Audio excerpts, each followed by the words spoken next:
দর্শক, দিনাজপুরের হিলি থেকে এ বিষয়ে আরও জানাতে আমাদের সঙ্গে যোগ দিচ্ছেন প্রতিনিধি সালাউদ্দিন বকুল। বকুল, হিলি স্থলবন্দরে ইমিগ্রেশনে করোনা পরীক্ষার কি অবস্থা দেখছেন?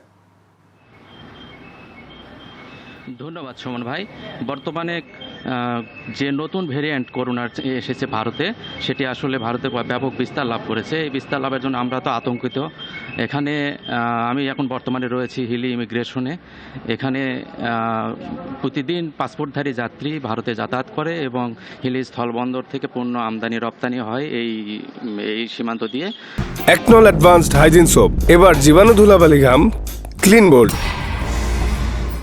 তবে এখানে কিছুদিন থেকে লক্ষ্য করছি 12ই জুন স্বাস্থ্য অধিদপ্তরের একটি নির্দেশনায় এখানে মেডিকেল টিমের একটি বুথ তারা এখানে তৈরি করেছে, যা দিয়ে তারা পাসপোর্টধারী যাত্রী যারা ভারত থেকে আসছে তাদের পরীক্ষা করছে। ইমিগ্রেশন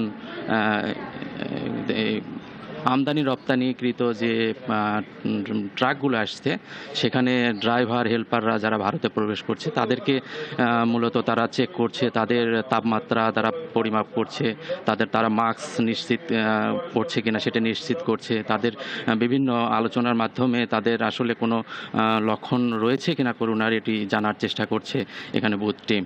তবে আমি এখানে ইমিগ্রেশনের ভারপ্রাপ্ত কর্মকর্তা এবং কাস্টমস অফিসারের সঙ্গে কথা বলেছি। তারা যেটা জানিয়েছেন যে আগে যে পরিমাণ লোক যাতায়াত করতো এই সীমান্ত দিয়ে, শত শত লোক যাতায়াত করতো, এখন বর্তমানে সেটি কমে যাওয়ার কারণে মূলত তো এখানে যে টিমটি রয়েছে মেডিকেল টিম, সেই মেডিকেল টিমের মেডিকেল অফিসারের সঙ্গে আমি কথা বলেছি। তাকে আমি জিজ্ঞেস করেছি যে এখানে মূলত যে ভারত থেকে যারা আসছে তাদেরকে মূলত টেস্ট করা কেন হচ্ছে না, করোনা টেস্ট কেন করা হচ্ছে না। তিনি আমাকে যেটি জানিয়েছেন যে তাদের করোনা টেস্টের যে কিট রয়েছে সেটি পর্যাপ্ত সরবরাহ না থাকার কারণে মূলত তারা টেস্ট করতে পারছে না। তবে তিনি এটিও জানিয়েছেন, ঊর্ধ্বতন কর্তৃপক্ষকে জানিয়ে দিয়েছেন যে যত দ্রুত সম্ভব এই কিট তারা হাতে পাবেন এবং তখন থেকেই তারা এই টেস্ট করবেন। তো এই ছিল আমার হিলি থেকে সর্বশেষ পরিস্থিতি। সুমন। বকুল, আপনাকে ধন্যবাদ। দর্শক, হিলি থেকে আমাদের সঙ্গে যুক্ত হয়েছিলেন সহকর্মী সালাউদ্দিন বকুল, যারা ছিলেন হিলি বন্দর এবং চেকপোস্টে করোনা পরীক্ষার সর্বশেষ অবস্থা।